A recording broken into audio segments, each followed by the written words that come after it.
in here today to say we can't go back with Jack.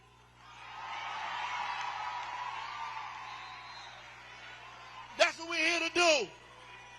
Listen, this race is very, very serious.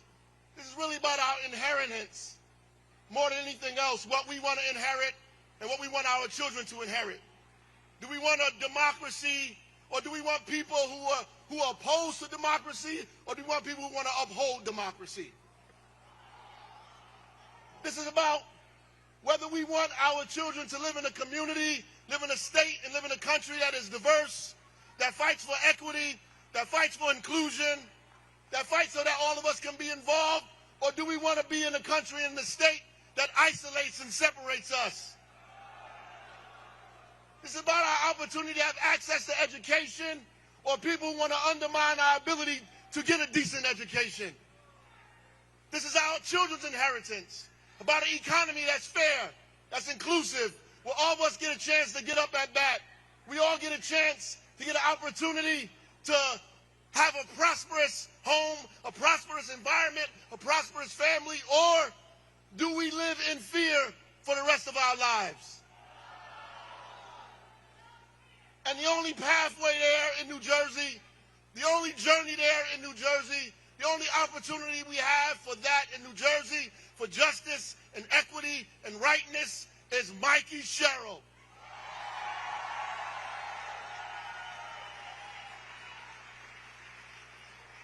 Somebody asked me today, what am I doing here?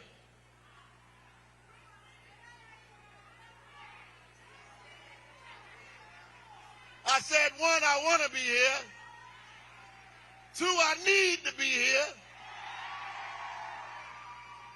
Three, there's nowhere else that I should have been but here.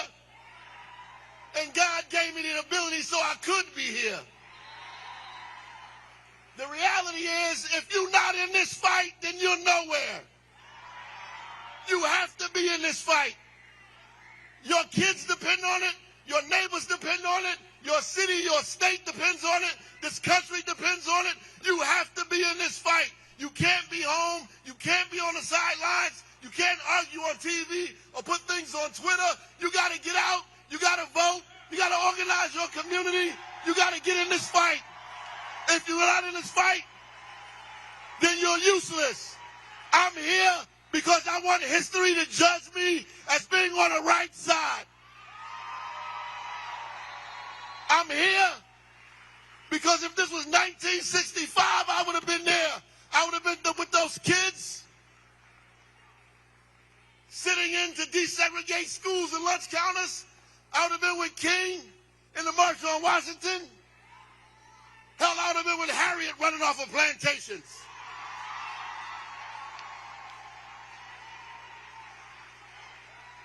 And if I would have been with them, then damn it, I should be here today. I'm in this fight all the way to the end.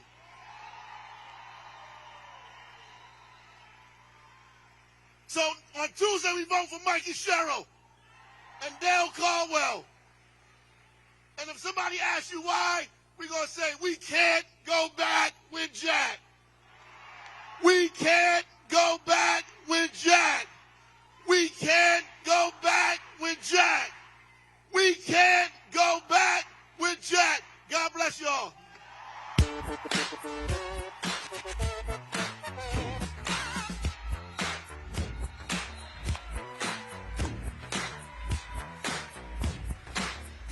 You might be wondering how you follow that. I'll tell you exactly how you follow that. Please welcome the New Jersey Democratic House delegation as they stand with your senator and former Newark Mayor Cory Booker.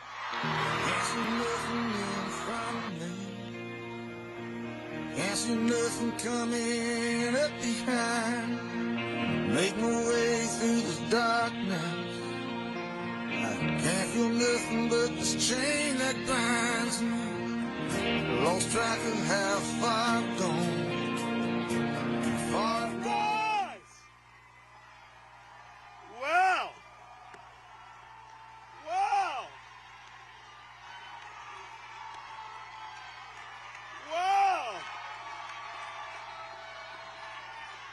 Now listen, 32.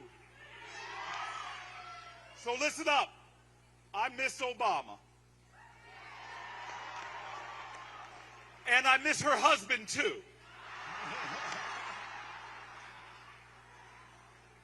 I want you all to know we are here right now as your congressional delegation dealing with one of the more outrageous periods of American history. Every day we watch Republicans in Congress show an advanced form of yoga in how they bend over backwards to do everything Donald Trump wants them to do. Just 10 months in office and Donald Trump has made himself and his family over $5 billion in corrupt schemes. Meanwhile, he has attacked the bedrock programs that working people have paid into and earned. He's attacked our health care. He's attacked our Medicaid. He's attacked our feeding programs like Meals on Wheels and SNAP. And worst of all, he's attacked our shared values with masked people jumping out of unmarked cars and going into our churches, our hospitals, our schools.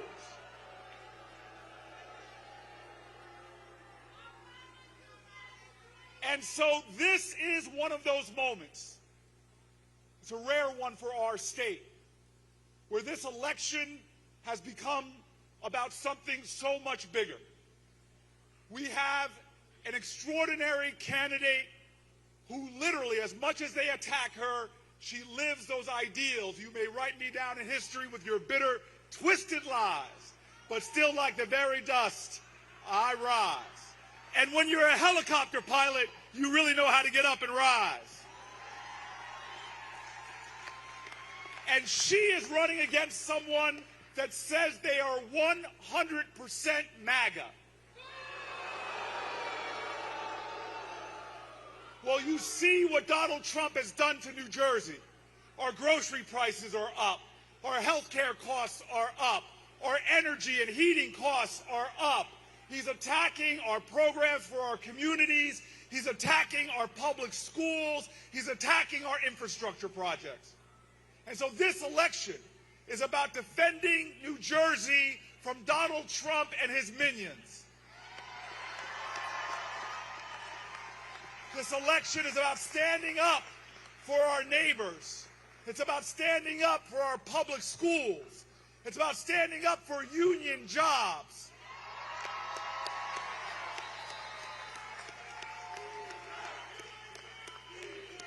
And here is the truth.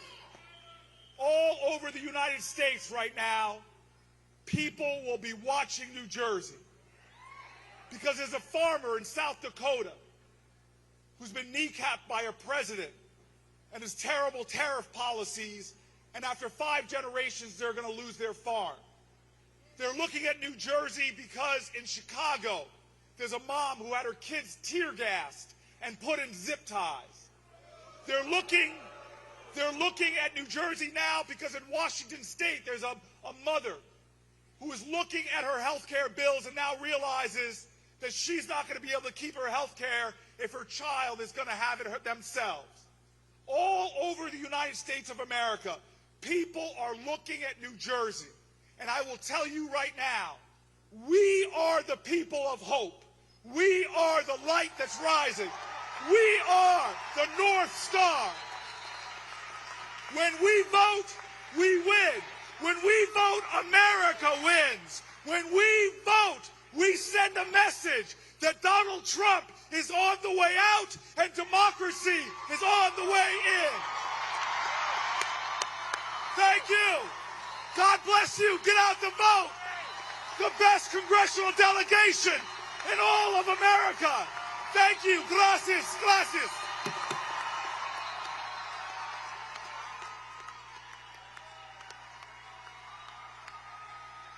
Can't see nothing in front of me. Can't see nothing coming up behind. Make my way through this darkness. I can't feel nothing but this chain that binds me. Lost track of how far I've gone.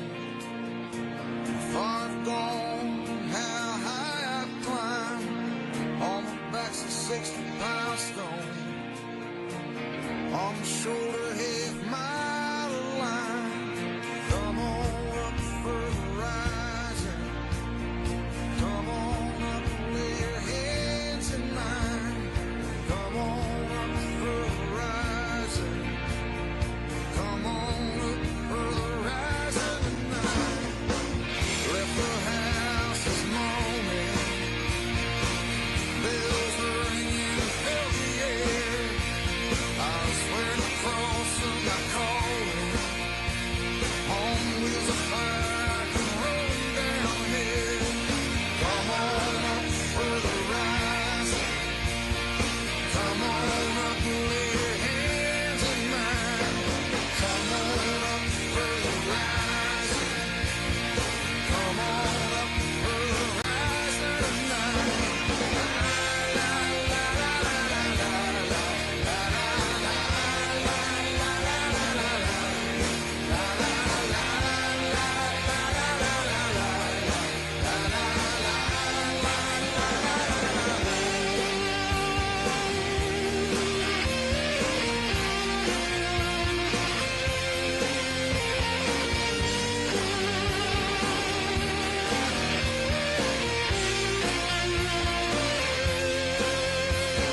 Skirts are blurring behind me. Faces gone black eyes. Burning bright. May the precious blood find me. For as I stand before your fiery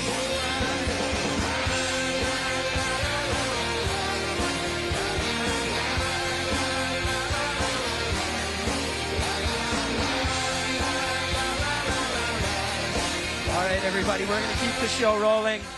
And I want to point out, I said, how do you follow Ross Baracco? You bring out Cory Booker. How do you follow that?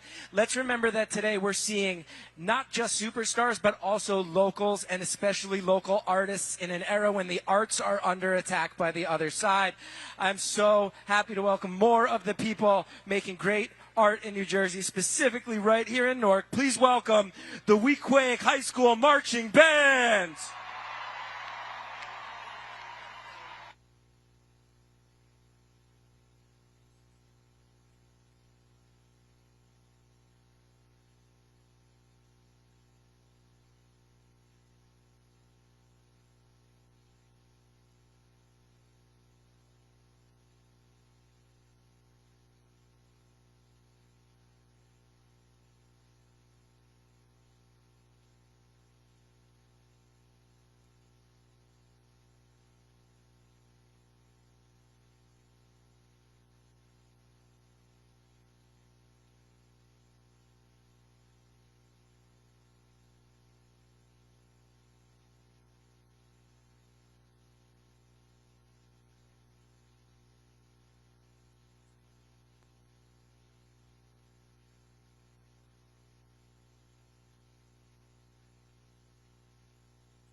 Automatic freezing, full effect.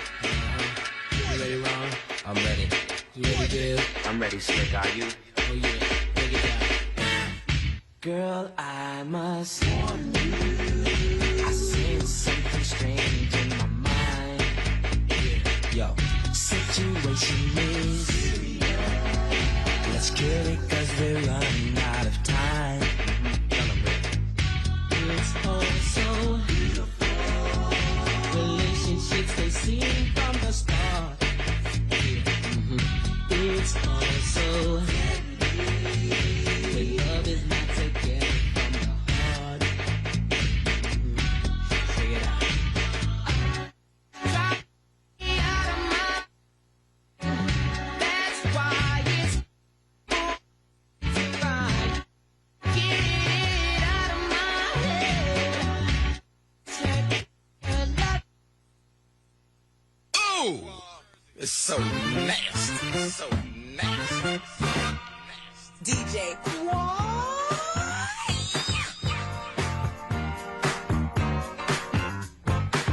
What you find now? What you feel now? What you know now? To be real. What you find now? I love you. What you feel now? I need you. What you know now? To be real. I was wondering, if you could keep on because the force has got a lot of power and it makes me feel like Oh, it's so nasty. It's so nasty.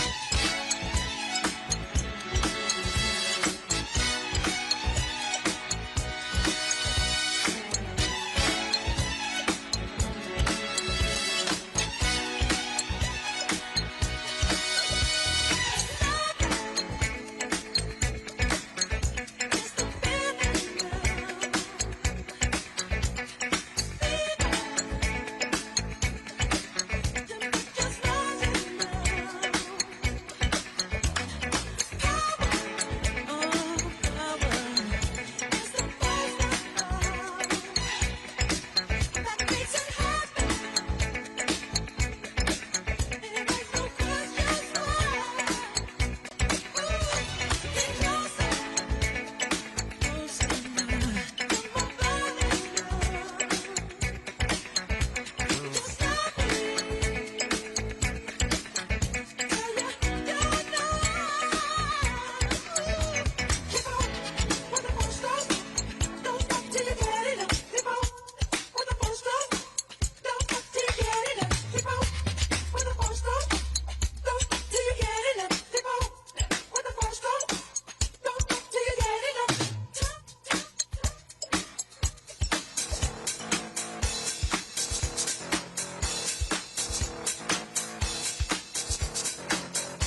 ask me how I know, and I'll tell you so. She used to be my girl. I respect her. When she was mine, I used to neglect her. Oh, she wanted more than I could give. But as long as I live, she'll be my girl. She used to be my girl. She used to be my girl. She had charming personality. The girl was so right for me. She's my girl.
The vibes in this room are great, everybody. Hello to all the people back here. Hello, everybody. We're feeling it now. Hello, everybody. Welcome back. We've had some absolute killer speakers out here. We're going to keep that going. I also, just on a personal note, want to say my wife and son finally got in. Hello, Hallie and Cal. I want to say hello to you. And I'm not trying to be weird in saying this. I have no interest in being a part of this so I can rub elbows with fancy people backstage.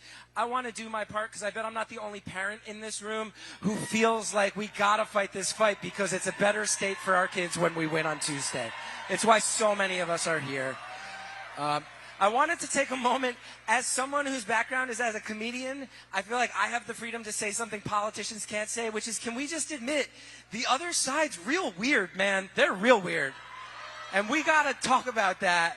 Mikey comes off as what? A professional and competent politician who can get things done on our behalf. The other side, weird, weird, weird. I don't know if you watched the first debate. I go, on one hand, you got Mikie Sherrill, who recognizes Jersey is a great education state, who sees how hard our teachers work, who wants to support them.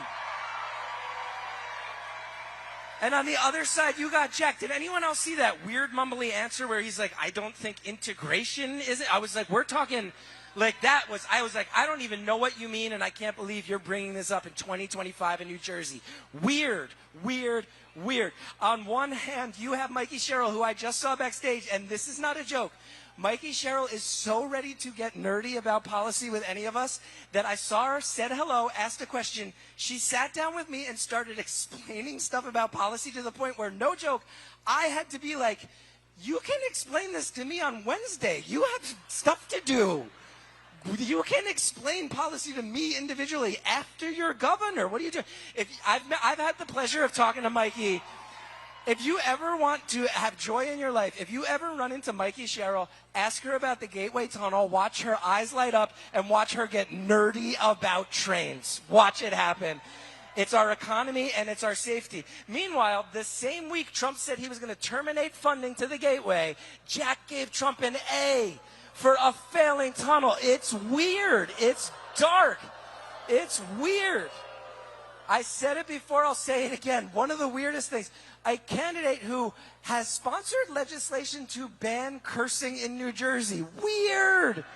And on the other side, you got Mikie Sherrill, a candidate we all know is willing to roll up her sleeves, say your bills have gotten too high, it's bullshit, let's fix it. Let's do it. They're weird, man. It's weird. We got to talk about it. It's not about me, though. It's about our speakers, and we have even more incredible speakers coming down the pike at you. I am so thrilled and honored to welcome your next speaker. He is not just a state senator. He is also the campaign chair of this campaign. Please welcome State Senator Vin Gopal. Can't see nothing coming up behind. Thank you. Hello, New Jersey Democrats. What a great day, and we're almost there.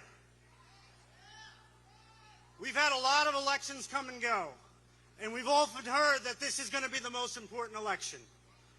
But we have two candidates running this year where it is not gray, it's black and white. There are very clear differences. When we wake up on Wednesday morning, the entire country is going to watch to see what happens here in New Jersey.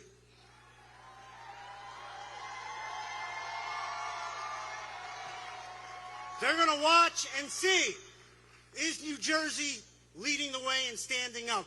Every political pundit who knows what they're talking about and those who have no idea what they're going to talk about are going to look to this election here in New Jersey.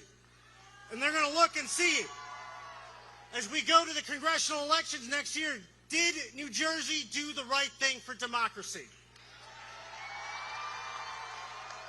You have two candidates. You have someone who has dedicated her entire life to public service, military, prosecutor, mother of four. And then you have someone on the other side who has literally been running for office for the last 40 years. Jack Ciattarelli has been running for governor for the last decade.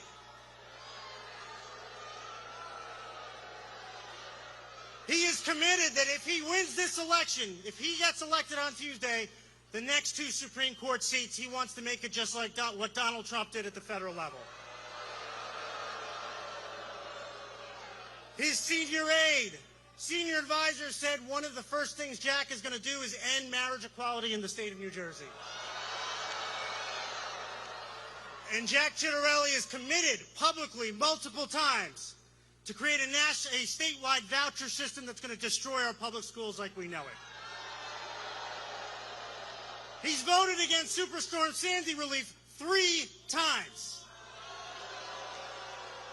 This election couldn't have a clearer contract. You're out here today, you're grabbing your friends, you're grabbing your neighbors, you're doing everything you possibly can. We need to have no regrets Tuesday night. We need to make sure that we send a signal to the entire country and the entire world that New Jersey is going to correct the course that we've been on in the past year, and we're going to make sure Mikey Sherrill is the next governor of New Jersey.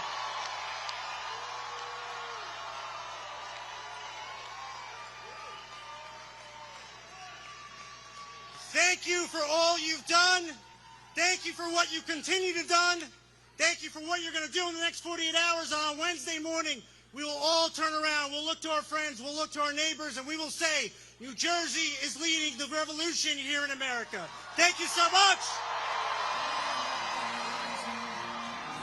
Lost track of how far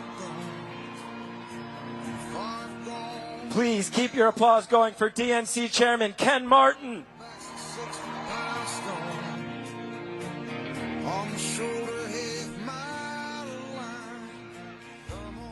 Hello, Newark! Hello, New Jersey! Thank you for being here. Look, so many good friends tonight.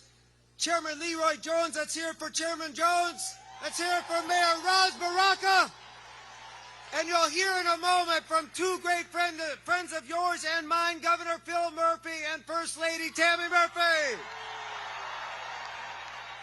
Now look, my name is Ken Martin, and I am the chair of the Democratic National Committee, and my job is plain and simple. It's to make sure that Jack Ciattarelli never sets 1 foot in the governor's office in Trenton.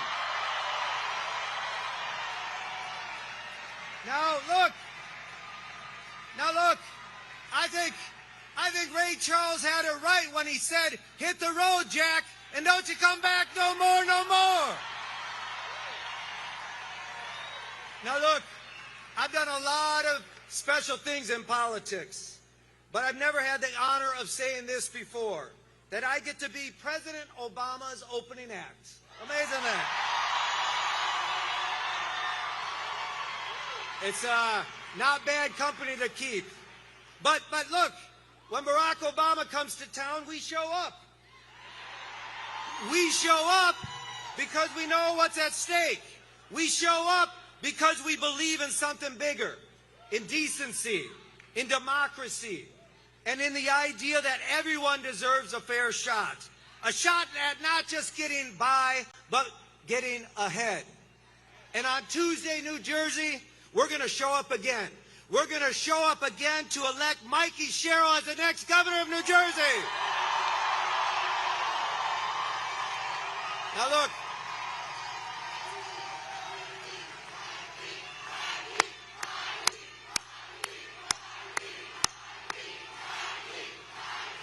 yes, that's right. Now look, I'll be honest with you. I'm jealous of all of you. I don't live here. I don't get to vote. Because not only do you get to vote for Mikey, one of the toughest, smartest, most effective Democrats in the country, you also get to send a message loud and clear to Donald Trump and his little MAGA sidekick, Jack Ciattarelli.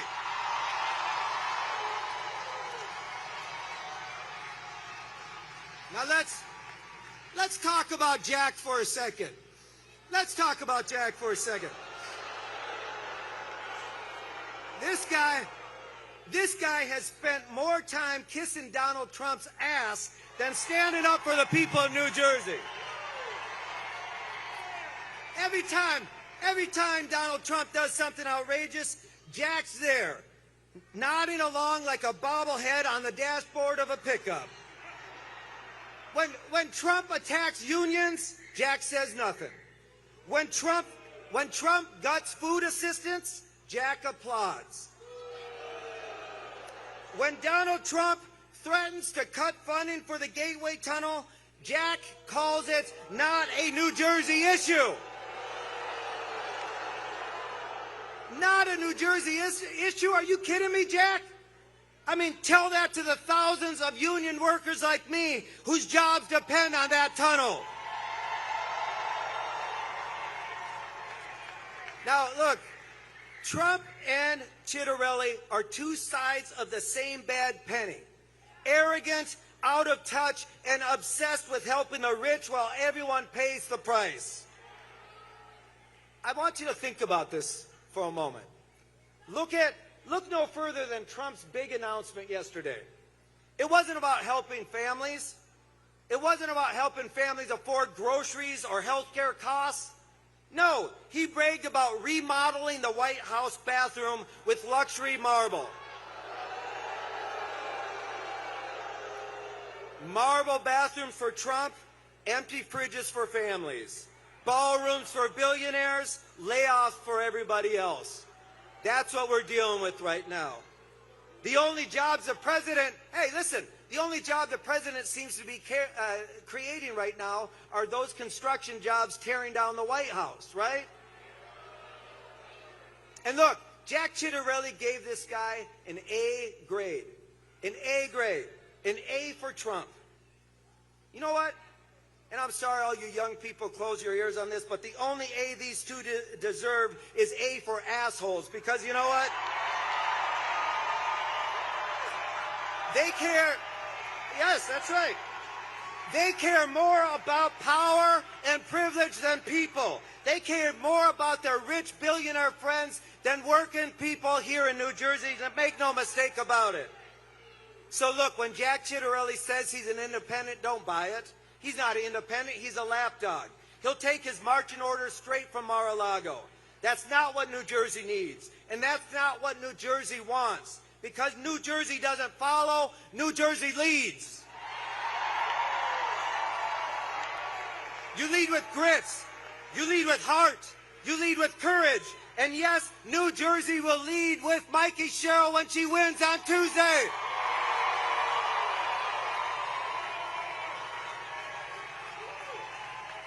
Look, let's talk about what's at stake real quick. Trump and Jack's agenda would raise your electric bills. It would cut your health care, and it would risk millions of construction jobs. Is that what they call freedom? No. I call it failure. Failure. Meanwhile, Mikey's agenda is crystal clear. Lower costs, create good union jobs, protect women's rights and voting rights, and make sure that every child, every single child here in New Jersey, no matter their zip code, has a chance to actually thrive and get ahead. That's the difference. Jack Chitterelli wants to take us backward. Mikey Sherrill will take us forward. So New Jersey, we've got 4 days left. 4 days to knock on doors. 4 days to talk to your neighbors. 4 days to prove that when you come after the hardworking people of New Jersey, you lose every single time. It is time. It is time, New Jersey, to leave everything on the field, to send a message to Trump and Chitterelli and every MAGA extremist trying to drag this country backwards. You can build your marble bathrooms, you can build your gaudy ballrooms, but the people of New Jersey, we're building the future. We are building the future with Mikey Sherrill. So look, let's do it. Let's fight. Let's get out there and organize. Let's turn out the vote. And I want President Obama and Mikey Sherrill to hear how fired up you are.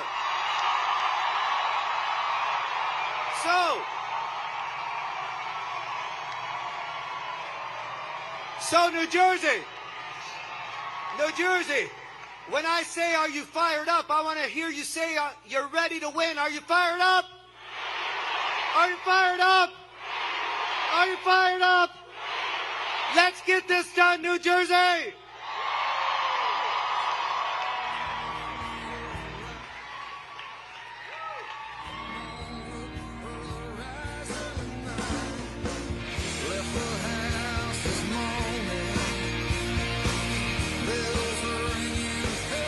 It is now my honor to introduce a couple that has led our great state with many years of incredible public service. Please welcome Governor Phil Murphy and First Lady Tammy Murphy.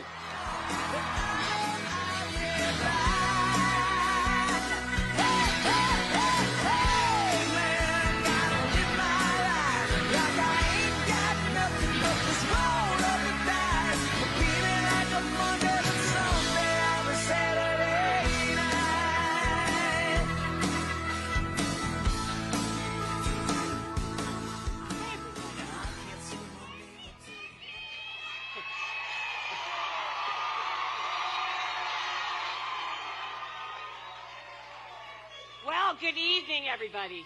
I don't know, it really feels like a typical Saturday night in Newark to me. How about you? So listen, I mean, what a moment. Together, all of us, with these incredibly talented electeds, all the way up to the one and only Barack Obama.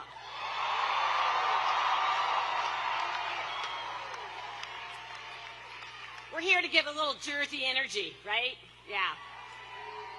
So listen, we all know Mikey Sherrill has a perfect resume. I mean, a helicopter pilot, a prosecutor, a congresswoman, a daughter, a wife, and a mom of 4. I know one thing, Mikey takes no BS.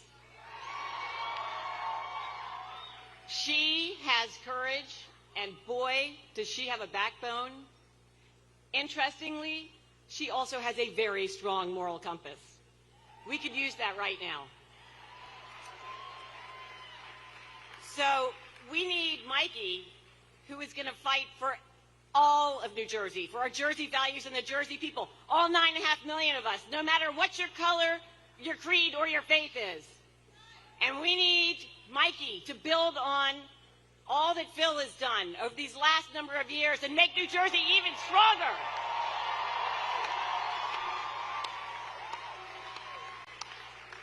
Importantly,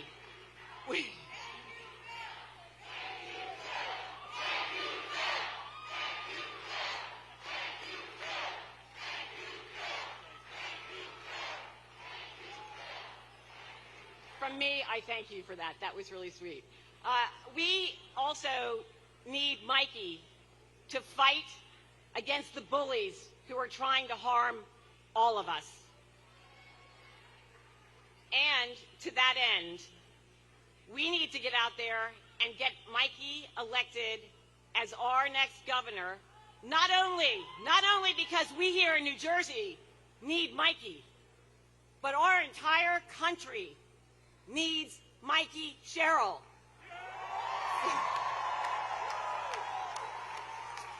So get out there, make sure you vote, and make sure you show them a little bit of the Jersey attitude. And let's get this done.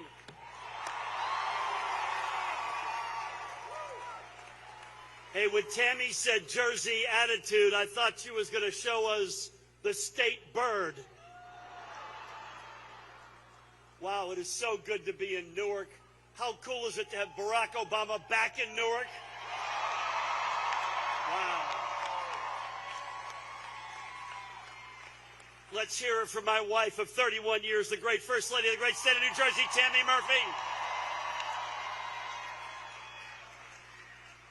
Now, I came here to praise Mikey Sherrill, but it occurred to me backstage, somebody's going to take this guy on. We can't let him get away with this. Have you ever seen the movie It's a Wonderful Life? So this is the movie with the guy's really down on his luck. He's at the lowest point in his life, and his guardian angel shows up, grabs him by the hand, and walks him through a bunch of different chapters in his life. Except in these chapters, the guy doesn't exist. And he sees with his own eyes what would have happened if he had not been there. Well, I'm your guardian angel. And I'm going to tell you what New Jersey would look like if Jack Ciattarelli were governor. Yeah. First of all, he'd raise the sales tax to 10%. I'm not guessing, in the assembly, every time he had the chance to vote for taxes, he voted to increase taxes. We need a medic. Can you all hear me? We need some help for a first responder. We okay? Right over here, please.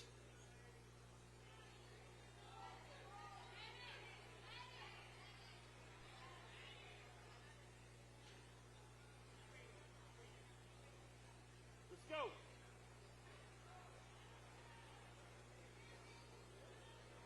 Everybody give some space there, okay?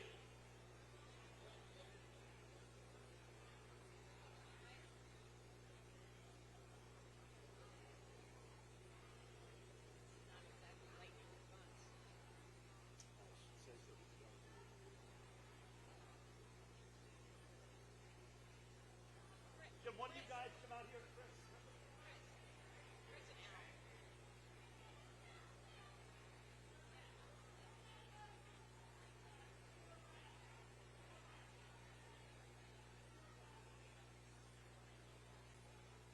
We good?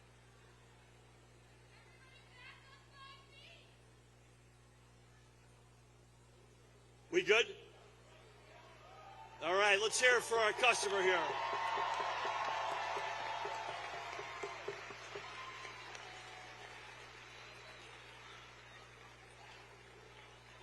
Big round of applause here, folks.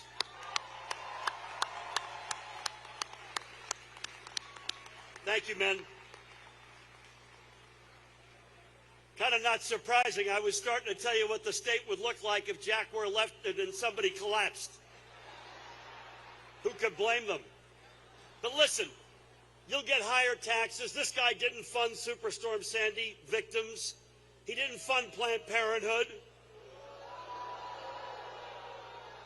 He thought rapists should have parental rights. He voted for that. He claims he's close to President Trump. And when the Gateway Project got frozen, we haven't heard a peep. That's 90,000 union jobs. And if you care about a one-seat ride, Jack just threw that out the window. And last night at midnight, 800,000 New Jerseyans started to go hungry because of what President Trump has done to SNAP. And we haven't heard a peep out of Jack. So if you're that close, man, you got to do something, and he's done nothing. Now the bad news is that's a nightmare. The good news is it's not yet reality. We can prevent what I just said from happening. You vote for today, tomorrow, or on Tuesday. We can bend history toward our dreams.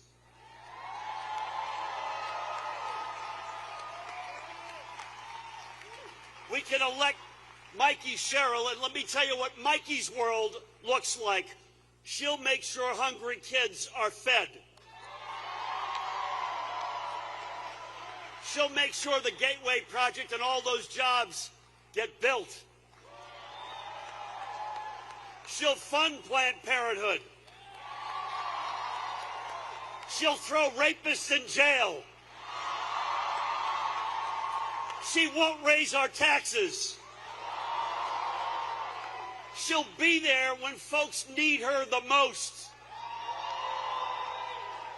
And she will stand up to Donald Trump.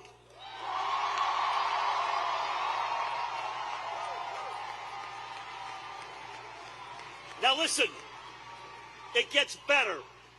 Because just as I had the great late Sheila Oliver by my side, and I have the great Tahisha Way by my side today, Mikey will have a great partner you're going to hear from in a minute.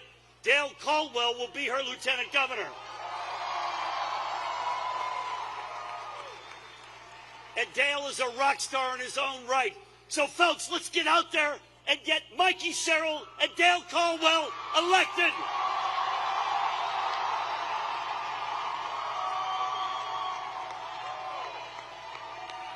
And remember, one last thing, and don't you ever forget it. We're from Jersey, baby!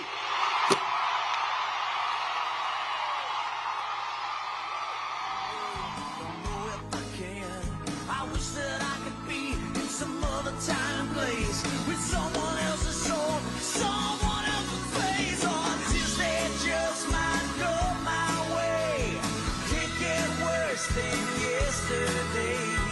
Thursdays, Fridays ain't been kind, but somehow I survive. Hey, man, I'm alive. I'm taking each day a night at a time. Yeah, I'm down, but I know I'll get by. Hey, hey, hey, hey, man, I gotta live my life. I'm gonna pick up all the pieces and what's left of my pride. I'm feeling like a Monday, but Sunday on a Saturday night.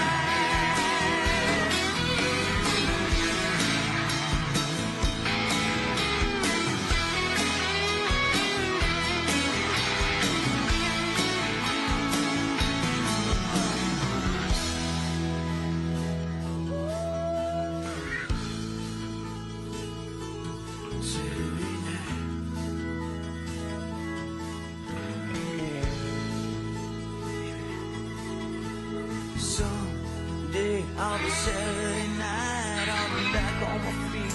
I'll be doing alright. It may not be tomorrow, baby, that's okay. I ain't going down. I'm gonna find a way. Man, I'm alive. I'm taking each day, night at a time. Yeah, I'm down, but I know I'll get by. Hey, hey, hey, hey, man, I'm gonna live my life like I ain't got nothing but this roll of the dice. I'm feeling like a Monday to Sunday on a Saturday night. Oh, I'm feeling like a Monday to Sunday on a Saturday night.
Oh, it's so nasty, so nasty. DJ Quad.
Thank you so much, everybody, and thanks to all the first responders spread not just in this room, but all over the state. At this point, we're going to keep the program rolling, and it is my great honor to introduce the Democratic nominee for Lieutenant Governor. Please welcome Dr. Dale Caldwell.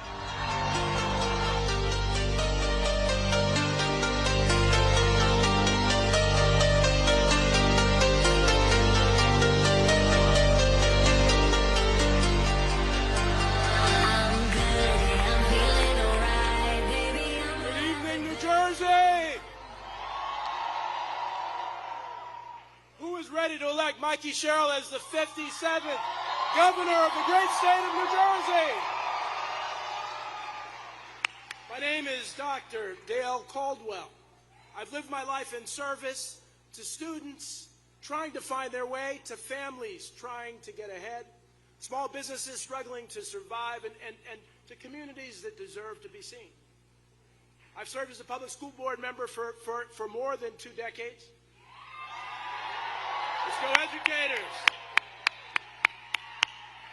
And as a pastor at Covenant United Methodist Church in Plainfield on Sundays, I remind people that they are loved, valued, and never alone. Because that's what leadership looks like, compassion with accountability. Now, the Constitution of these great United States begins with the words, "We the people." In this election, my friends, we are being challenged to defend those words, to defend not just our Constitution and our rights, but our friends, our family members, and our neighbors. Because make no mistake, the Trump administration and its allies have waged a relentless campaign to strip away the rights guaranteed to every single person in this country. They've attacked workers, veterans, teachers, students, women, immigrants, and small businesses, and anyone who dares to speak strength to power. That's why Mikey Sherrill and I are running for governor and lieutenant governor.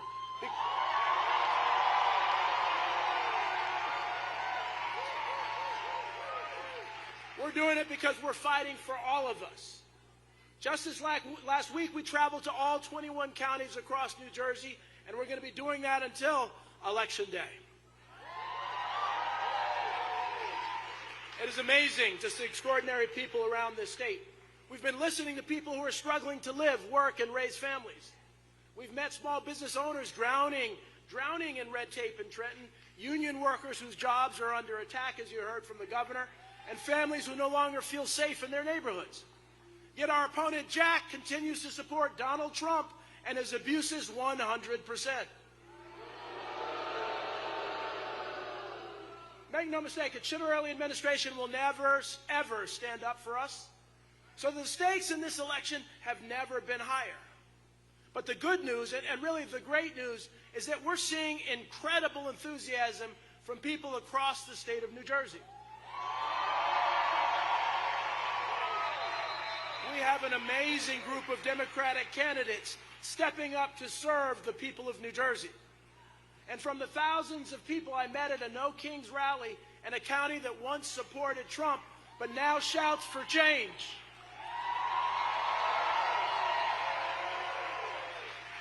Now, you see, I know what powerful movements look like.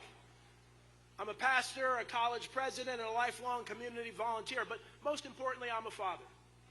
My daughter Ashley, who's here tonight, is my greatest inspiration. Let's give Ashley a round of applause. And like many of you parents with Mikey and I, everything I do is for her future, just like my parents did for me. My father marched arm in arm with Dr. Martin Luther King Jr. He was on the Edmund Pettus Bridge in Selma and at the March on Washington.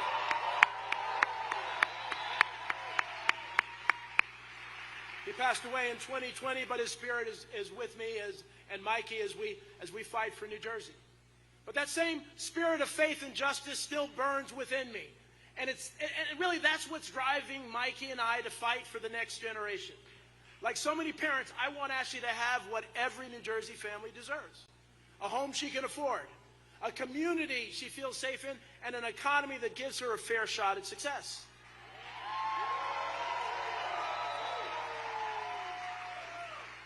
That's why Mikey and I are laser focused on lowering costs and building opportunity. We'll make homes affordable again by expanding first-time homebuyer assistance. We'll crack down on predatory lenders and landlords who illegally jack up rents. We'll invest in small businesses, especially in black and brown-owned firms that have been left behind for too long. Right now, minority-owned businesses make up nearly a quarter of New Jersey's economy, but receive just 4% of state contracts. That's unacceptable, and Mikey and I are going to change that.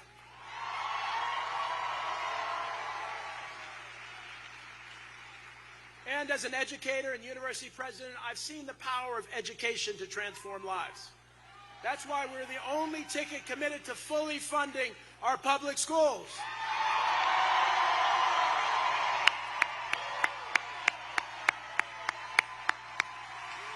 By doing that, we ensure that every child from Newark to Camden, Plainfield to Atlantic City can access the world-class education that they deserve.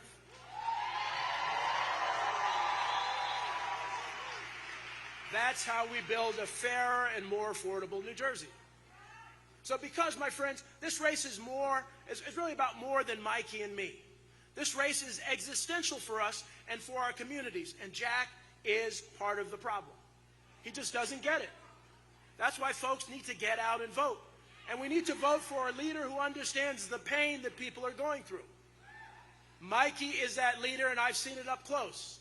Together, we're not the same old, same old. We are here to make a difference, and we have a very different type of background that will help us deliver. I remember when Mikey asked me to run, it was because of my background, and many of you have heard me joke that it was because I'm old and I've done a lot of things. But together, Mikey and I will always have your back, and we'll never stop fighting for you. We're different, because for us, service isn't just a slogan, it's who we are.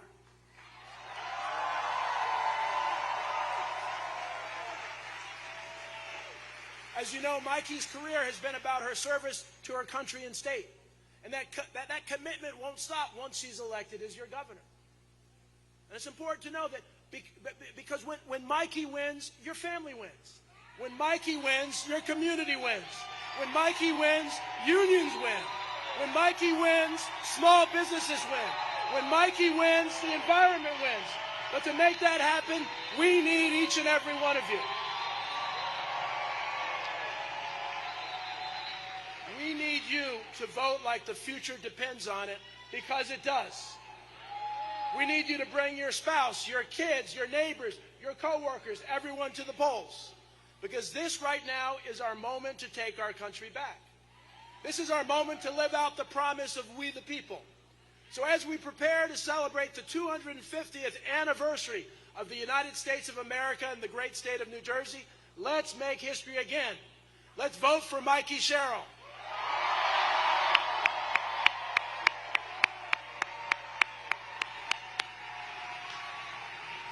Let's fight for we the people.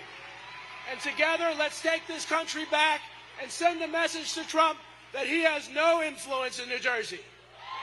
Thank you all. God bless you. Let's get out and vote.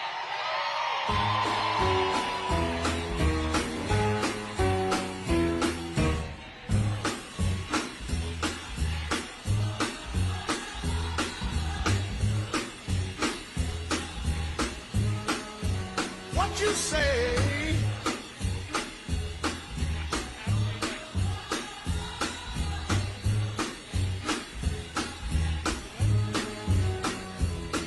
Oh woman, don't treat me so mean. You're the meanest old woman that I've ever seen.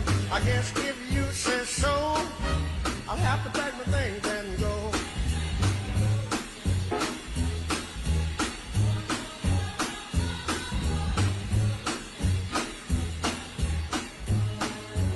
What you say?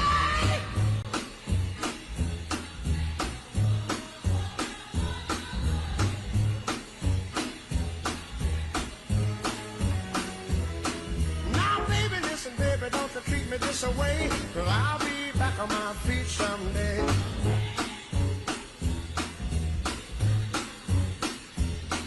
Well, I guess if you say so,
New Jersey, please welcome your Democratic nominee and our next governor, Mikey Sherrill!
To welcome President Obama to the state.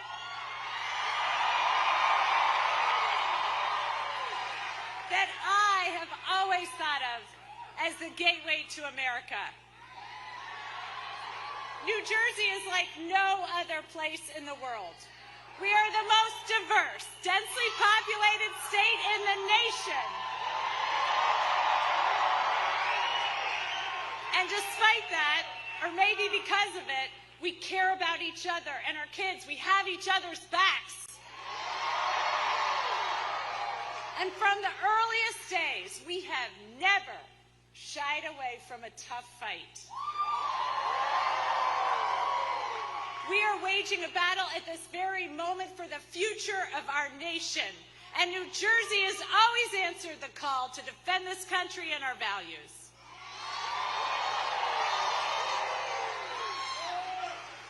We were the arsenal of democracy in World War I. And then when soldiers came home from World War II and demanded more, we passed the nation's very first state civil rights law in 1945.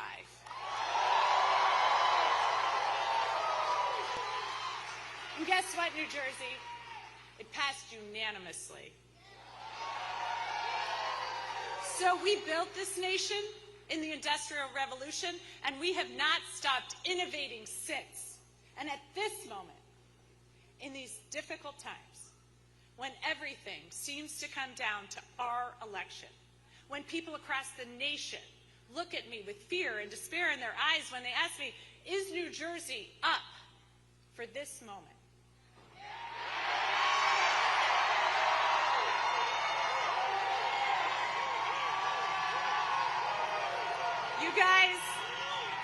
You guys just stole my line. My answer was, hell yeah!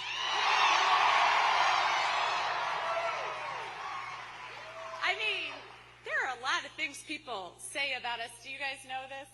You know, I go down to Washington, I'm on Capitol Hill with people from all over the country, and they say things like, we're loud.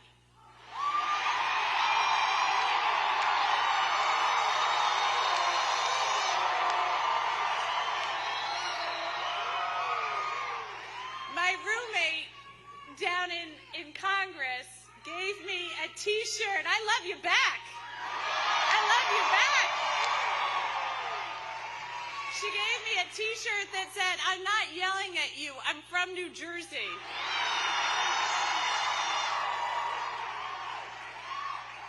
They say we don't have patience. Okay, I'm going to take that hit because in this town, I have actually been honked at a red light because people thought it was about to turn green. They make fun of us because we don't pump our own gas.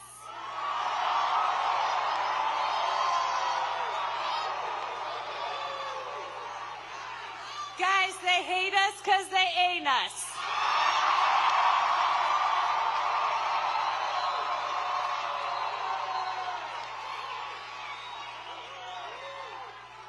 But I will tell you something. No one has ever said that we aren't brave or that we shrink from a challenge. And we have never, ever backed down when it comes to making a better future for our families and our kids.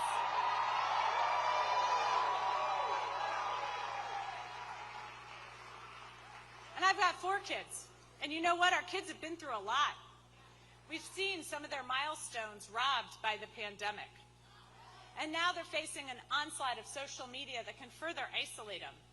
So I'm going to pass the Kids Online Safety Agenda because as Trump tries to steal opportunity, success, and a great future from our kids, all I can say is, not on my watch, New Jersey.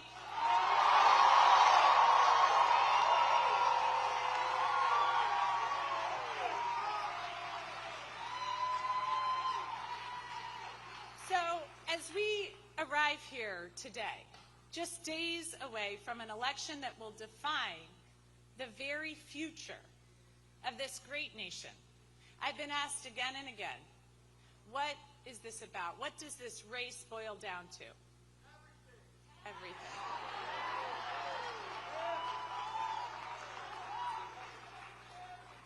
And after hearing from thousands and thousands of New Jerseyans, I can tell you it comes down to opportunity.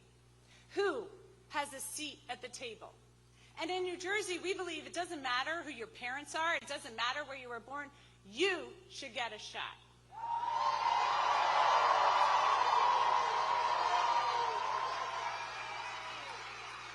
And so in this election, we are deciding, do we continue to expand access to opportunity? Do we make sure every kid gets a good education? That workers make a good wage? That our economy provides good jobs? Then you can work at one job and make a living for your family and then retire? New Jersey, I don't just want you to have a job, I want you to have a retirement.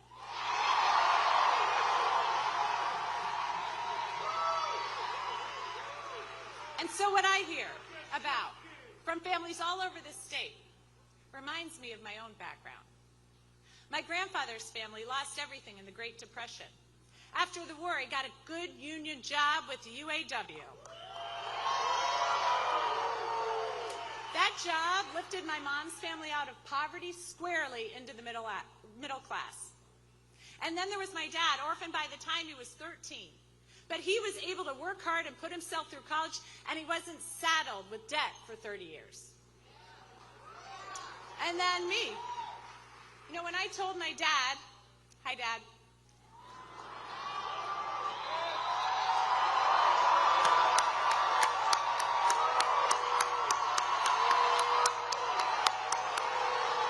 Hi, Mom.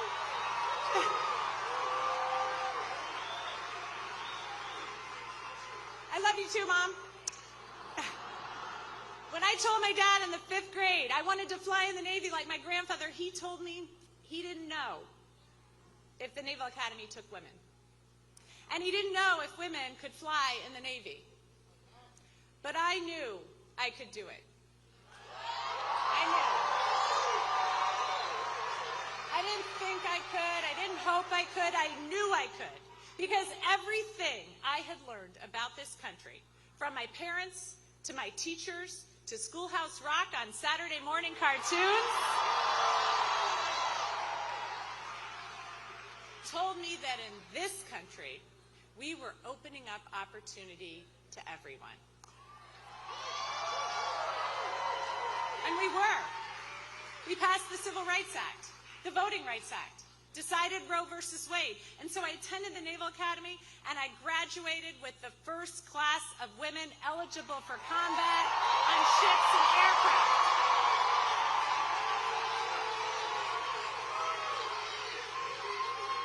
And you heard from Dr. Dale Caldwell and how his dad marched with Dr. Martin Luther King and fought for civil rights to give all of our kids better opportunities.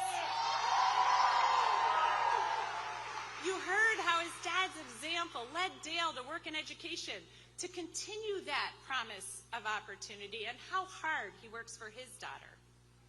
And at every level, in every generation, this country has offered opportunities that could not have been found anywhere else in the world.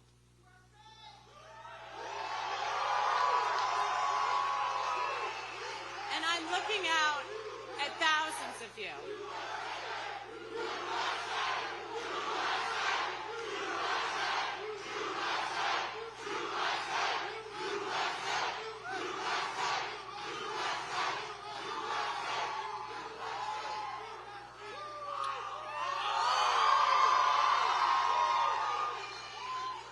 I am sure every single person here has a similar story.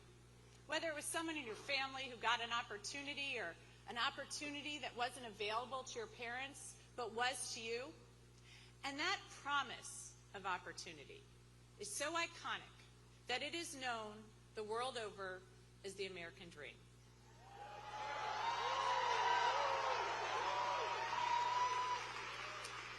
And as President Obama himself said, the American dream, that's right.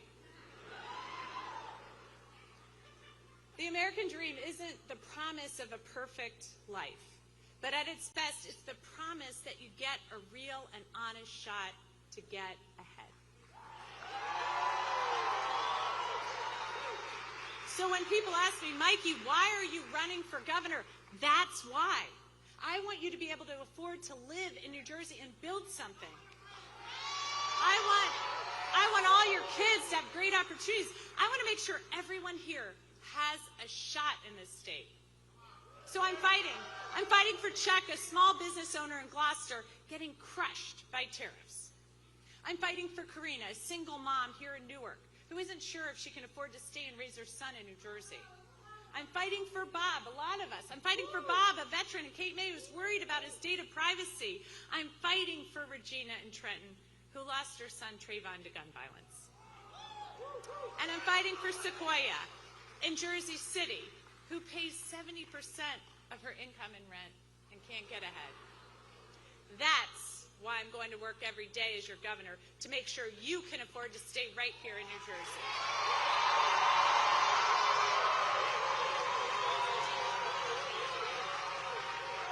So here's what I'll do. On day one, I'm declaring a state of emergency on utility hikes. I'll freeze those rate hikes to lower your family's bills. New Jersey, I am not playing. I am not writing a strongly worded letter. I am not starting up a working group. I'm not doing a 10-year study. I am declaring a state of emergency.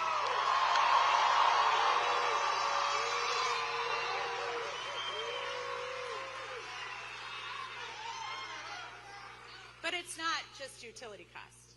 I also hear all across the state from New Jerseyans who tell me they can't afford to live anywhere to live and about skyrocketing rental prices. I'm taking on those landlords who are colluding to drive up your rents, and I'll expand first-time homebuyer assistance to get you in that first home. Get your foot in the door so you can have a shot.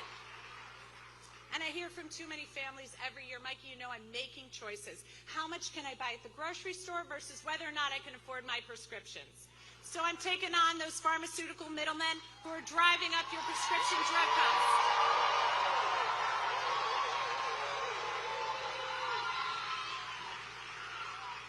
So as governor, I'm going to create real change so you can afford to stay here in this state, but my fight doesn't and can't end at the border of New Jersey.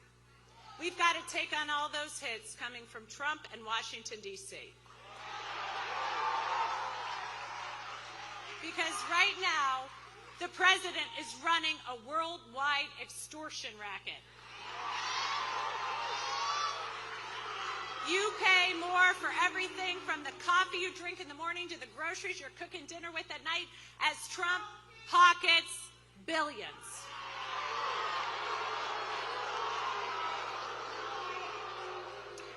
His energy plan is designed for just one audience, the fossil fuel industry. They donated hundreds of millions to his campaign, and they're now getting rich off the higher utility prices that New Jersey families are being forced to pay because of the one big, beautiful betrayal. Under Trump, the deficit has got up $1 trillion in 2 months.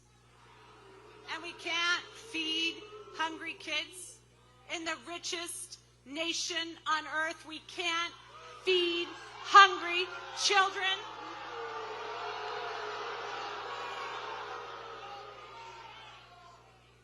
Not on my watch.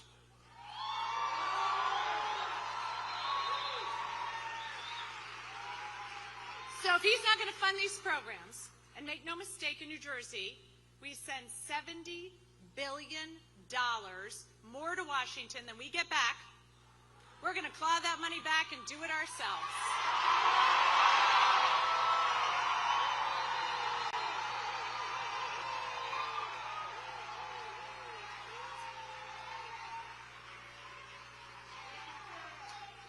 And then there's the Gateway Tunnel. Has anybody heard of that? So I was called the tunnel-obsessed Congresswoman when I first got into Congress because I worked so hard to get that project funded. I was told it would never get done. But we got that federal funding, and then we went farther and got more funding across the state for our transit programs. And Donald Trump, because he's pissed off that everybody's rightly blaming him for the government shutdown, has frozen the Gateway Tunnel. I mention all this because whether it's Medicaid, the one big beautiful betrayal, or the Gateway Tunnel, guess what? Jack Ciattarelli is nowhere to be found. And when he is forced to talk about it, does he defend New Jersey? Does he commit to clawing that money back for New Jersey? Does he say, hey, I'm serving you no matter what the cost? No. On every single occasion, Jack has decided, I'm going to defend Trump. He even gives Trump an A. Guess what, guys? I give Trump an F.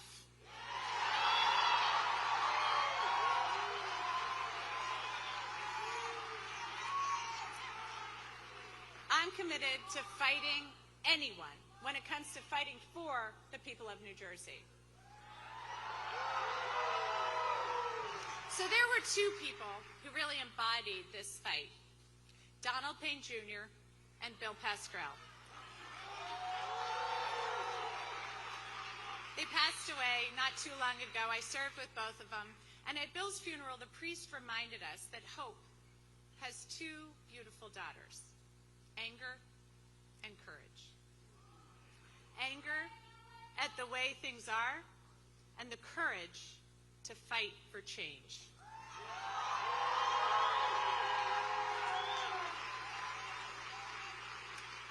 And I'm angry. I'm angry at the way things are. I'm angry that our president is cutting everything from the Gateway Tunnel funds to SNAP benefits, erasing funds for programs to help third graders read, address learning loss, or get support for families as we are facing a mental health crisis with our kids. So I'm angry, but I don't feel afraid. As I stand here, I feel nothing but courage. New Jerseyans give me courage, and I'm sure the nation feels that way too. Courage to make change, to take on special interests, the status quo, the systems that aren't working, to deliver for people, for families, to give every kid a shot. So, anger and courage are the daughters of hope. And I know someone here tonight who knows a little bit about hope.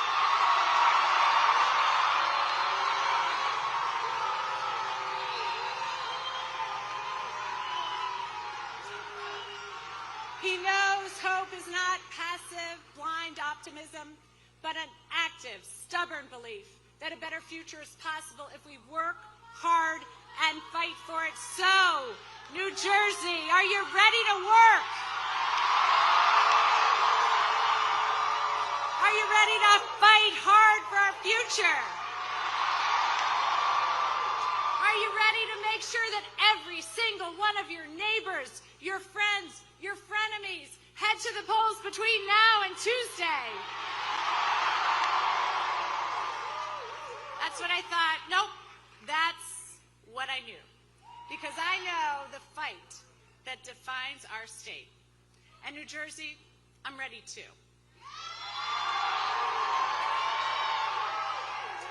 So, would you help me give a very loud New Jersey welcome to the 44th President of the United States of America?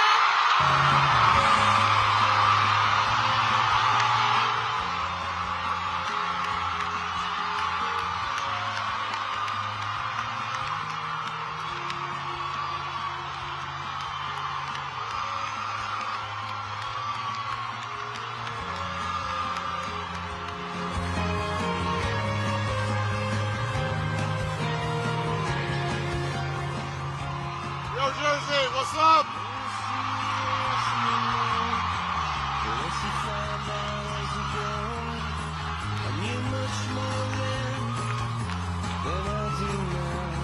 How's it going, Newark? Yeah. I am fired up. Oh, I am fired up. I am ready to go. It is good to be back in Jersey. Good to be back. I love you back. I love you. Oh, that's a good-looking crowd right here.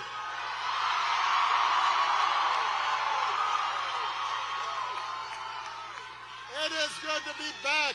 It is good to be back in Jersey. Good to be back in Newark.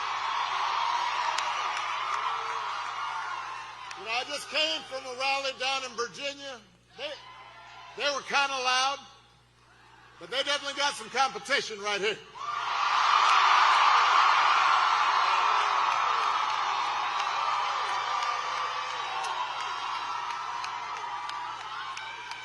Mikey Sherrill gets you excited. That's what happens. You also may be a little hopped up on that Halloween candy. I love you back. But you have a candidate worth being excited about. You've got a future governor to be excited about in Mikey Sherrill. Now, first things first, we got to handle some logistics here. Just in case you have not heard, if you have not voted yet, tomorrow is the last day of early voting in New Jersey.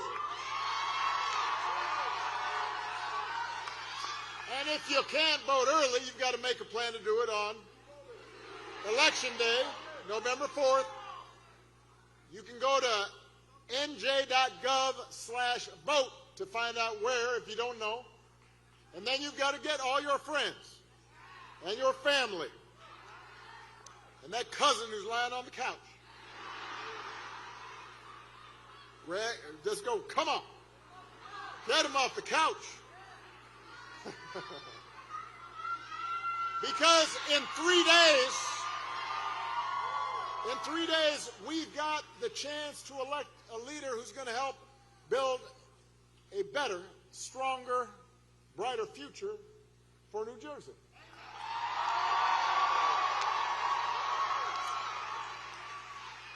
And Lord knows we need that light. We need that inspiration because, let's face it, our country and our politics are in a pretty dark place right now. So it is.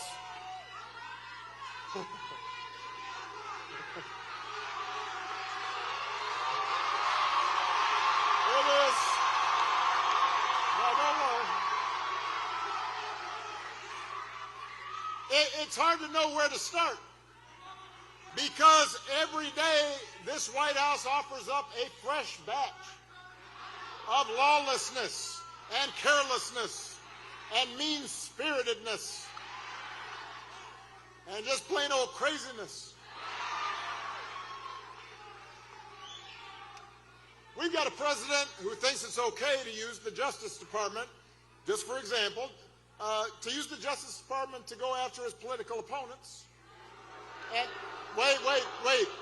Here's a rule. You can't boo. You got to vote. They won't hear you if you're booing, but they'll hear your vote.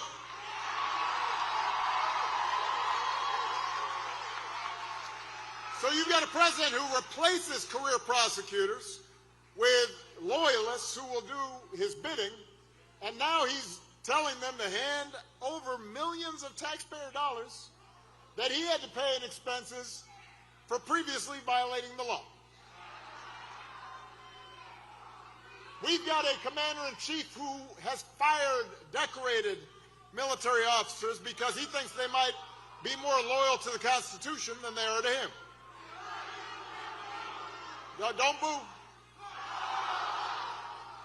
He's deployed the National Guard in American cities and claimed to be stopping crime waves that don't actually exist. We got masked ICE agents pulling in unmarked vans and grabbing people off the streets, including U.S. citizens. Don't boo. Vote. Grabbing them on the suspicion that they don't look like real Americans. We've got Health and Human Services Secretary who opposes proven science and then peddles quack medicine. We've got a top White House aide who calls Democrats, the whole Democratic Party, domestic extremists.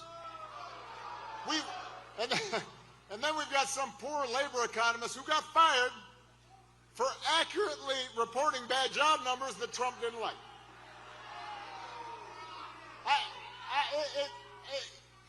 It's like every day is Halloween, except it's all tricks and no treats. And here's the thing, New Jersey. It's not as if we did not see some of this coming. I mean, I'll admit it's worse than even I expected, but I did warn y'all. I did. And you know what? Donald Trump warned you too. He told you what he was like and how he was going to act.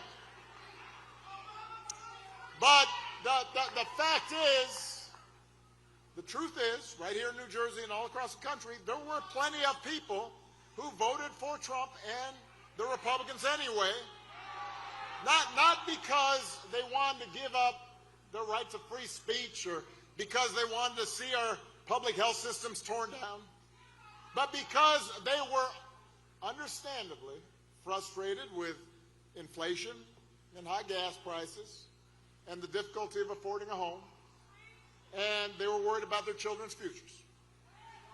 Now, 9 months later, you got to ask yourself, has any of that gotten better? Is the economy working better for you? Because it sure has gotten better for Trump and his family. Since he's been in office, the family crypto business and other ventures have made hundreds of millions of dollars and getting investment from foreign nationals and rich folks looking to stay in the president's good graces. The economy has been really good for some of Trump's billionaire friends. And it's been good for some finance bros and well-connected corporations who've seen their tax bill go down and don't have to worry about all those pesky regulators anymore. But for ordinary families, for you your neighbors, your friends. Costs have not gone down, they've gone up. Partly because of Trump's shambolic tariff policy. Young people, they're not having an easier time. Young people trying to get a start in life are having a tougher time than ever finding a job. Entry-level hiring is down 16% from last year. Hundreds of thousands of federal employees have lost their jobs to pay for those billionaire tax cuts. We're talking about people who dedicated their lives to public service and helped make this country work. Meanwhile, the government is shut down, which means small business loans are suspended and help for vulnerable people is delayed. Healthcare premiums for millions of people are about to double or even triple next year. And the Republicans who are running Congress right now, they're not even pretending to try to solve the problem. They're not even going to work. They haven't been in session. They're not showing up. And as for the president, I mean, in fairness, he has been focused on some critical issues like paving over the Rose Garden so folks don't get mud on their shoes, and building a $300 million ballroom. Do not boo. Do not boo. Boo. And anyway, I don't know why y'all complaining. If you can't afford to visit a doctor, don't worry. He'll save you a dance. And if you don't get an invitation to the next White House shindig, you can always watch the festivities on Trump's live feed on Truth Social. Look, the point is, there is absolutely no evidence that Republican policies have made life better for the people in New Jersey. They've devoted enormous energy to entrenching themselves in power, punishing their enemies, enriching their friends, silencing their critics.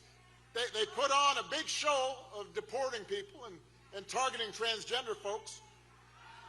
They never miss a chance to scapegoat minorities and blame DEI for every problem under the sun.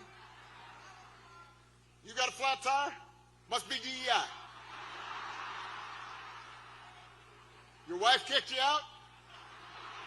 DEI. Who knew?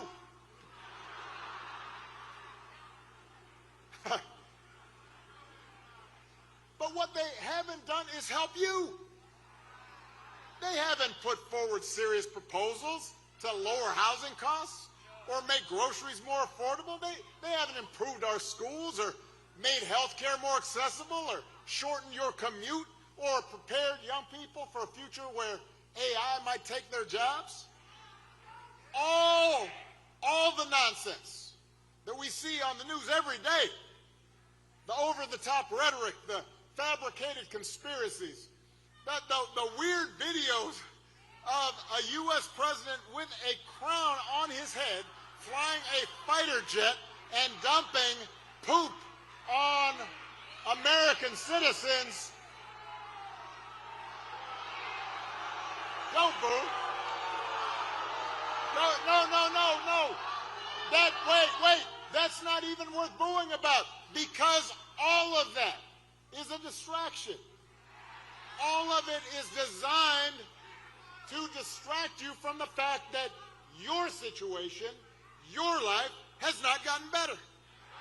They do it so you won't notice that at the same time that they're helping the wealthiest, most powerful people in the country consolidate more wealth and more power, your bills are still going up. You're waiting longer at airports because there aren't enough air traffic controllers. The program that helps your kid with special needs just got gutted.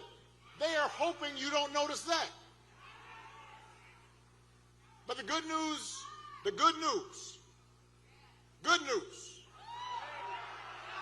is there is something you can do about it, New Jersey. Right here. Right now. Because you've got a candidate for governor who's a proven fighter, who's got a track record of getting stuff done. Somebody who sees you and knows your struggles and will work for you every single day. New Jersey, it's time to point America in a better direction by electing Mikey Sherrill as your next governor.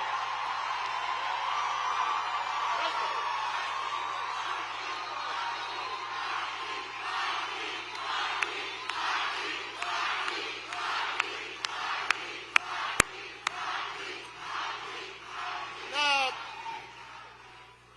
you know, I've met a lot of tough people in my life. I was watching Mikey backstage, and there were some people from the security detail for all kinds of folks. You could see they'd been in the weight room. You know, suit was all just, I don't know how they got in that suit. It's not a problem I have. My guns slip in there pretty easily. I've met a lot of tough people in my life. I don't know many people.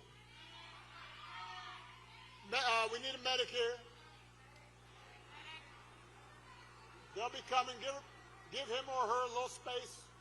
Probably just a little dehydrated. Everybody bend your knees. Bend your knees. Yeah. You can't stand still and not have any water. All right, we got some medics coming. Oh, I love you, but hold on. I heard you, girl. Just settle down. I'm here to talk to everybody, not just you.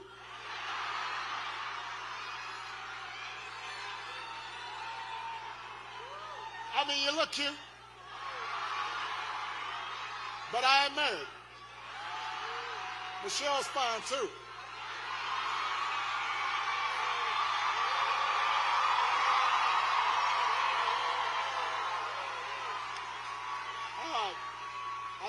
I think a medic is coming. So, listen. I don't know many people who started their careers as a Navy helicopter pilot, then went to law school, then became a federal prosecutor, keeping communities safe, and she's doing this while raising 4 kids. And then because apparently that was a little bit too easy, she decides to run for Congress.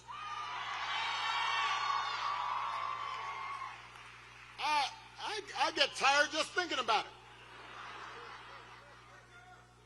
But I do know that it makes her the kind of leader who understands the mission, who knows who she is supposed to serve, who doesn't have a lot of time for excuses. And that is exactly what New Jersey needs right now.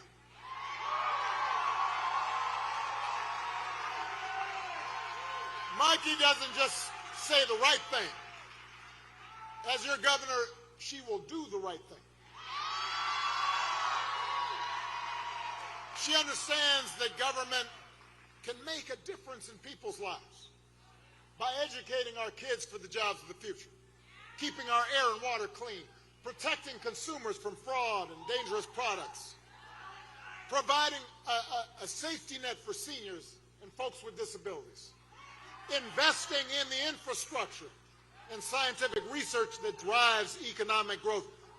She knows what government can do, but she also knows that good intentions alone are not enough, that we can't afford to waste taxpayer dollars on programs that don't work, and that instead of simply tearing down government, it's her job to make it work better for you.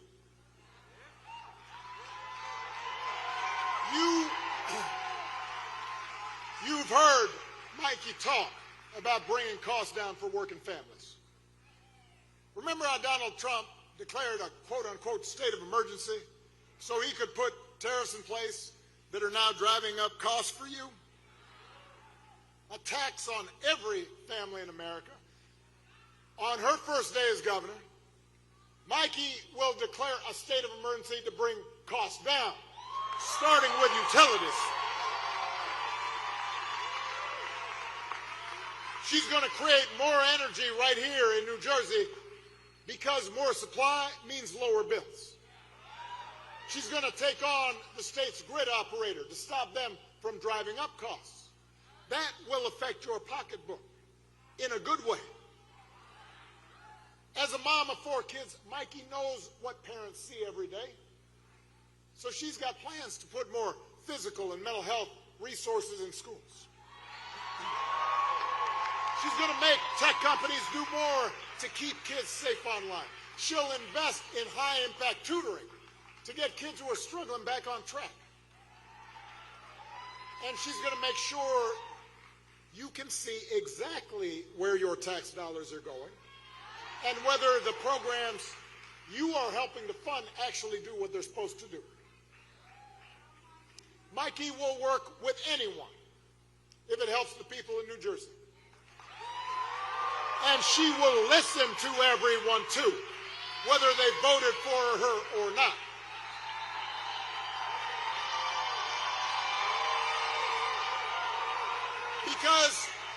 Because she knows that if we want to make progress on the things we care about, we have to be able to disagree without calling each other nasty names or demonizing each other. At a time when our politics feels just so broken, we need leaders like Mikey, public servants who are in it for the right reason, who are focused on the future, and who will always stay connected to the people that they were elected to serve. Now, her opponent, not so much. Mikey's opponent has now run for governor 3 times in a row. I mean, I believe in persistence, but at a certain point. So 3 times in a row. Other 2 times he lost. So this time his strategy is to suck up to the Republicans in Washington. So Donald Trump called Mikey's opponent 100% MAGA. Not a great endorsement. When he was asked to give the Trump administration a grade, Mikey's opponent said they deserved an A. Don't boo. I mean, I know there's been great inflation, but really, an A. This is the best we could do. These are the same folks who put secret war plans in a group chat. You don't think there's anything they could be doing better? No room for improvement? Jersey, we don't need a governor who puts party and ideology ahead of the people that elected that governor. You deserve a governor who's going to think for herself and work for you. A governor who will create jobs and not cut them. A governor who will lower costs and not raise them. A governor who will bring people together and not divide them. A governor who will do right for the people of New Jersey no matter what anybody in Washington thinks. You deserve a governor like Mikey Sherrill.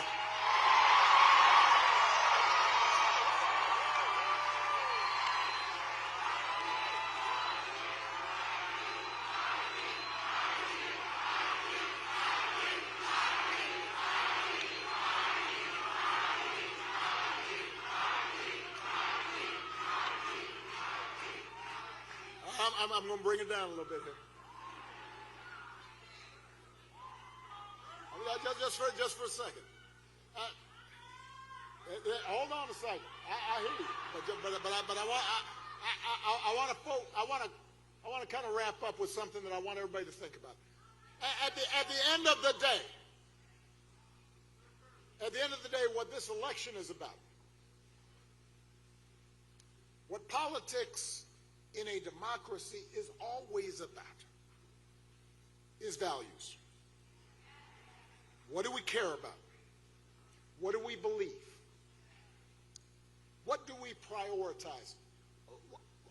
What are our core convictions? You know, a lot of people have asked me lately whether I am surprised at the direction the country is taking. And even though I'm the hope and change guy, I want to be honest with them. And so I admit to them that I have cause for deep concern. I admit to them that I'm worried about how quickly basic democratic rules and norms have been weakened. I'm worried about how willing Republicans in Congress have been to abdicate their role as members of a co-equal branch of government, and how they refuse to buck the president even when they know he's out of line. Even when a lot of them privately admit that power is being abused in ways that will hurt their constituents, that will hurt the country. I worry about a Supreme Court that so far at least has shown no willingness to check this administration's excesses. Even when those actions break all legal precedent and seem to defy the bedrock principle that no one's above the law. I worry about the growing concentration of economic power in the country, with just a handful of mega billionaires and companies controlling what we see and what we hear. And I worry about how much that economic power distorts our political process. I worry about how readily, not just business leaders, but others with influence in law firms and universities, have been willing to bend the knee to this president's autocratic impulses to avoid retribution or protect profits or just to avoid controversy. But what I also tell people who ask, what I remind them,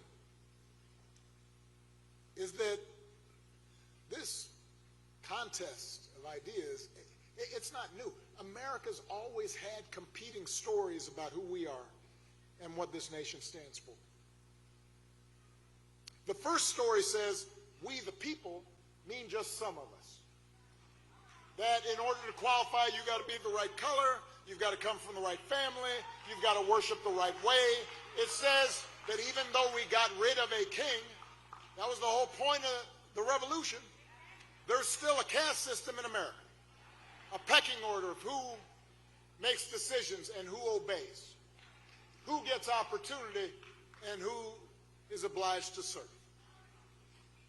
And that story is policed by fear and by force. And it tries to convince people that for their group to win, another group's got to lose. It tries to convince people that if somebody doesn't look like you or doesn't think like you or practice religion exactly the way you do, they must be a threat to your way of life and need to be put in their place. That's how Donald Trump thinks about America. That's what Make America Great Again means. Putting people like him back in charge even when they don't know what the hell they're doing. Now, so that's one story, and that story's been part of America. You can pretend it hasn't been, but you can get rid of, you can try to whitewash school books and go to national parks and say let's get rid of that and that sign that says Native Americans used to live here. You can do all that, but that story has always been part of America. And that story isn't even new. It isn't even uniquely American. For most of human history, it's the way society worked. There was a hierarchy, and there were lords, and then there were peasants, and some people had everything, and some people had nothing. There are all kinds of countries that still operate that way. And for a long time, that story of caste and privilege and concentrated power was the law of the land in America. For decades, if you looked like me, you were property.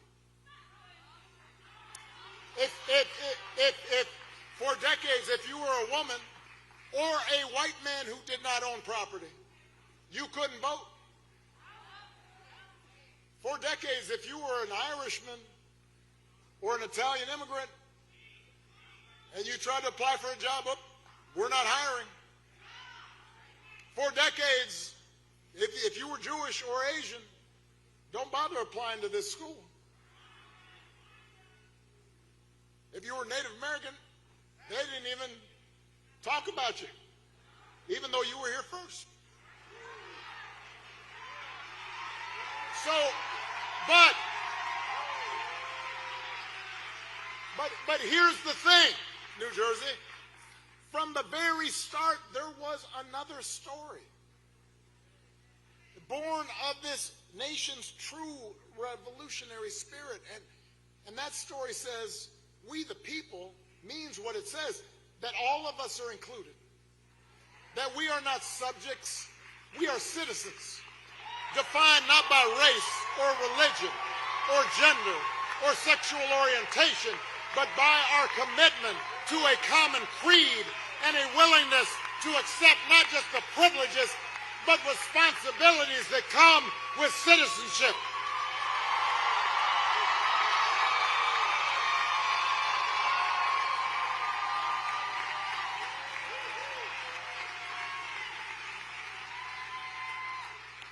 That's what made the American experiment unique. Not just the size of our economy, not just our military might. It was that idea that you could get people from every corner of the globe, and they could come here and decide, you know, I pledge allegiance to this flag. I will defend this country. I will make a life for myself here, and we could all get along.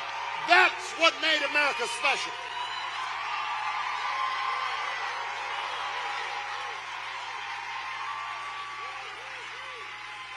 And through generations of struggle and sacrifice, through the faith of abolitionists, the struggle of suffragists, through a civil war and civil rights protests, through union organizing drives, through government reform initiatives, through investment in public education, year by year, decade by decade, we move closer to those founding ideals, and in the process, we inspired the world.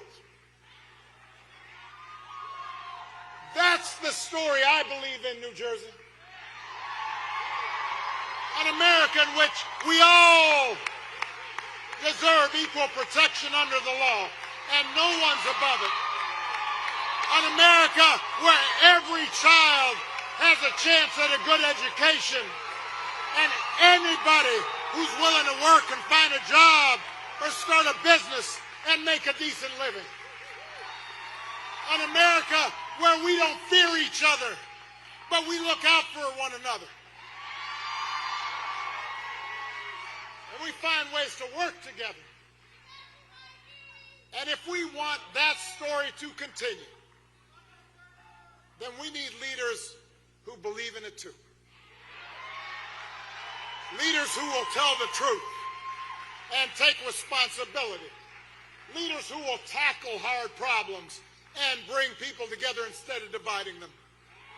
Leaders who won't serve big bosses in Washington or big corporate donors, but instead will serve the people who put them there.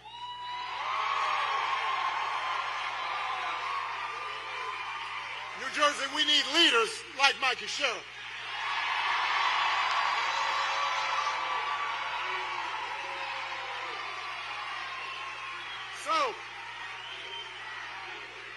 So yes, I am still hopeful. Yes, I still believe our best days are ahead of us. But here's the thing, New Jersey, even somebody as tough and talented as Mikey can't make it happen alone. Because all of us are being tested right now. Our convictions are being tested. Donald Trump and the Republicans, they want you to think that change can only come from on high. That a few people in power make decisions. The rest of us just have to live with the consequences. But when you look at the history of America, real change has always come from the bottom up. From ordinary folks who believe we can do better and join together to make change happen. So it's up to all of us as citizens to stand up for the values that we profess.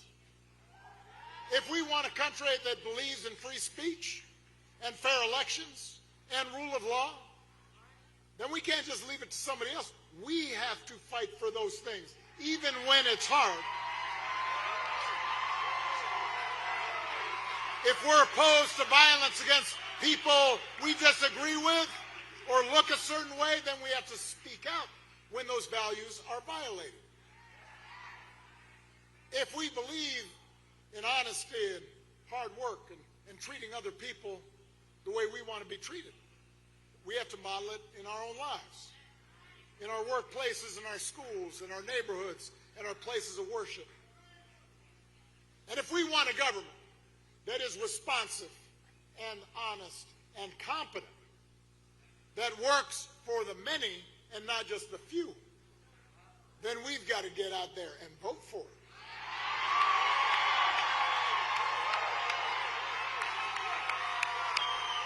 New Jersey, I remember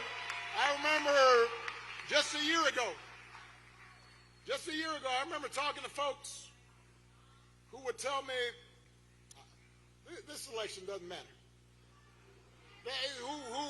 These are some well-educated, bright, people. They say, whoever the next president ends up being, it's not going to affect me. That's what they would say.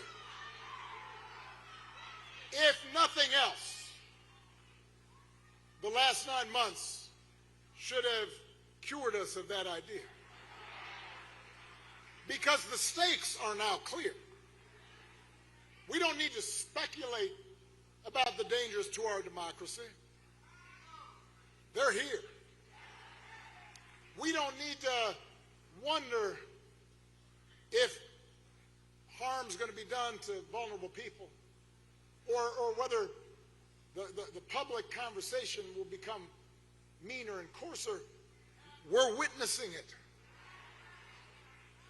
Elections matter. And they matter to you. And they matter to your family.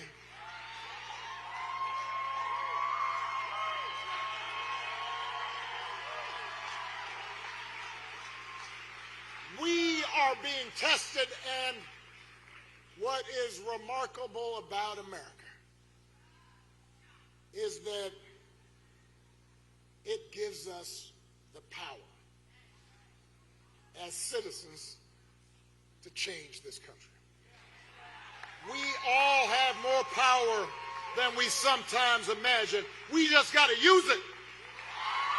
So if you believe in that better story of America, you cannot sit this one out.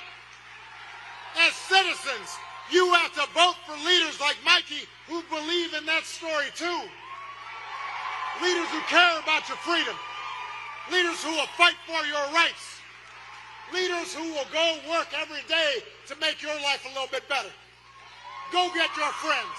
Grab your family members. Tell them to go out and vote. Because if you do that, New Jersey, if you meet this moment, if you believe change can happen, you will not just elect Mikey Sherrill, your next governor. You will not just put New Jersey on a path to a brighter future. You will set a glorious example for this nation. Let's get to work. Thank you, Newark. God bless you. God bless you, man.